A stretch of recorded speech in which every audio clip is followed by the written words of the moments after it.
یہی صورتحال تھی کہ جو لشکر اسامہ رسول اکرم صلی اللہ علیہ وسلم نے اپنے آخری ایام میں ظاہری حیات میں اس کو روانہ کیا تھا، اور مقصد یہی تھا کہ کیونکہ میں خاتم النبیین ہوں، امت جو ہے وہ ختم نبوت والی امت ہے، اس نے کیا تک جانا، اور میرے مثال کے بعد یہ نہیں کہ یہ سوگ بیٹھ کے مناتے رہیں اور سب کچھ چھوڑ بیٹھیں اور ان کے دل نڈھال ہو جائیں، میں امت کو رستے پہ چلا کے جاؤں گا تاکہ انہیں پتہ چلے کہ ہم نے پھر بھی چلتے رہنا ہے۔ تو بالکل طبیعت نڈھال تھی، لیکن لشکر تیار کیا، حضرت اسامہ کو اس کا سربراہ بنایا اور شام کے رستے پہ ان کو چلا دیا۔ تھوڑا دیر دور پہنچے تھے، حضرت اسامہ رضی اللہ تعالیٰ عنہ کی بیوی کا پیغام پیچھے سے گیا کہ جہاں پہنچے ہو وہیں رک جاؤ، کہ رسول اکرم صلی اللہ علیہ وسلم کی طبیعت مبارک مزید جو ہے وہ علیل ہو گئی ہے، اور پھر ابھی وہیں رکے تھے تو وصال کی خبر جا پہنچی۔ نبی اکرم نور مجسم شفیع معظم صلی اللہ علیہ وسلم کے وصال کی خبر پر لشکر واپس آیا، سرکار کا دیدار کیا۔ سرکار دو عالم صلی اللہ علیہ وسلم جب اپنے روضہ پاک میں جلوہ گر ہو گئے، اب انتخاب کیونکہ حضرت صدیق اکبر رضی اللہ تعالیٰ عنہ کا ہو چکا تھا، تو حضرت اسامہ قائد لشکر ایک تجویز لے کر آئے، اور تجویز بظاہر بڑی سنجیدہ تجویز تھی اور قابل غور تھی۔ تجویز ان کی یہ تھی، پہلے تمہید انہوں نے بیان کی، کہنے لگے امیر المومنین آپ چونکہ اللہ کے رسول علیہ السلام کی سیٹ پہ بیٹھے ہیں تو ہم آپ کا آرڈر بھی ویسے ہی مانیں گے جیسے ہم اپنے نبی علیہ السلام کا مانتے ہیں۔ صرف میری ایک تجویز ہے، وہ یہ ہے کہ یہ خبر جب پورے عرب میں پہنچے گی تو پتہ نہیں رد عمل کیا ہوگا۔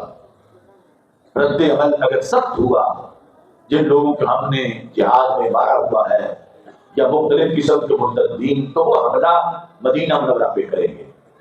اور اگر ہم یہاں موجود نہ ہوئے، سارے جرنیل چونکہ میری فوج میں ہیں، ہم شام چلے گئے اور پیچھے مدینہ منورہ پر باغیوں کا قبضہ ہو گیا، تو شام کو فتح کرنے کا کیا فائدہ ہوگا؟ اور مدینہ منورہ پر باغیوں کا قبضہ ہوا، یہاں جب حملہ ہوا تو معاذ اللہ پیچھے عورتیں ہوں گی، بچے ہوں گے اور آپ ہوں گے، آپ کو بھی شہید کر دیا جائے گا۔ تو ہمیشہ کا میں نہیں کہتا کہ نہ جائیں، صرف 4-5 دن ہمیں یہاں رہنے دیں تاکہ کوئی ایسی صورتحال بنتی ہے تو ہم آگے جواب دیں، ہم مدینہ منورہ کا تحفظ کریں۔ یعنی یہ بظاہر اس بڑی لاجک تھی، لیکن یہ جب بتا رہے کہ حضرت اسامہ کو حضرت صدیق اکبر رضی اللہ تعالیٰ عنہ لیٹے ہوئے تھے،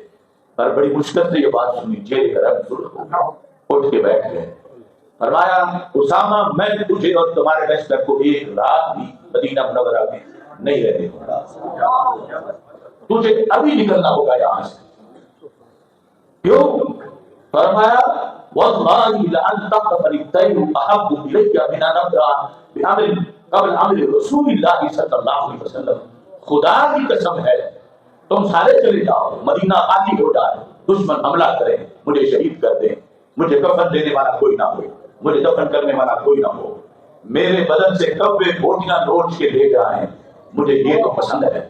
مگر اللہ کے رسول علیہ السلام کی آرڈر پر میں اپنے آرڈر کو مقدم نہیں کر سکتا، کہ تجھے بھیجنے کا حکم اللہ کے نبی علیہ السلام کا ہے۔ تو ابو قحافہ کے بیٹے کی کیا مجال ہے کہ سرکار کے حکم کو ملتوی کرے اور اپنا جاری کرے؟ یہ تھی پہلے نمبر کی صلاحیتیں، اور اس کے اثرات مرتب ہوئے کہ جہاں سے لشکر واپس لوٹا تھا، کئی راہی اسی لشکر پہ رستے پہ جا رہے تھے شام کو، تو ملک شام کے بادشاہ کو یہ خبر دی کہ تمہارے لیے تو بڑے سخت حالات پیدا ہو رہے تھے، حملہ ہو رہا تھا، لیکن ان کے مسلمانوں کے نبی صلی اللہ علیہ وسلم کا وصال ہو گیا ہے، اب لشکر واپس لوٹ گیا ہے۔ تو بادشاہ نے اپنے قوم سے کہا نہ اٹھیں گے، نہ آئیں گے، فلاں دن ہم جشن مناتے ہیں کہ ہماری مصیبت ٹل گئی ہے، ہمیں اب کوئی نہیں چھیڑے گا۔ تو جس دن کا اعلان کیا تھا جشن کا، یہ اسی وقت تو بھیجی گئی فوج تھی، جشن والے دن شام کے بارڈر تک پہنچ چکی تھی، اور جب وہ دن شروع ہونا تھا تو اس سے پہلی رات کو جب مجاہدوں نے اللہ اکبر کے نعرے لگائے تو شام کے بادشاہ نے کہا ان لوگوں سے لڑے نہیں جا سکتا، اتنا غم بھی جن کو گھر نہیں اٹھا سکا، اور اپنے رسول جن سے ہر درجے عشق کرتے ہیں ان کے وصال پر بھی یہ گھر نہیں بیٹھے اور پھر اپنے مشن پر حملہ کرنے آ گئے، تو ان کا مقابلہ نہیں ہو سکتا۔ اس طرح جشن فتح کی جگہ وہ مسلمانوں کی طرف سے فتح کا جشن بنا، تو یہ وہ تدبر اور وہ صلاحیتیں تھیں کہ جو ہمارے نبی علیہ السلام نے فرمایا یہ اللہ نے ان کو مسلح دیا ہے اور اللہ تعالیٰ نے صدیق اکبر رضی اللہ تعالیٰ عنہ کو مقدم کیا ہے.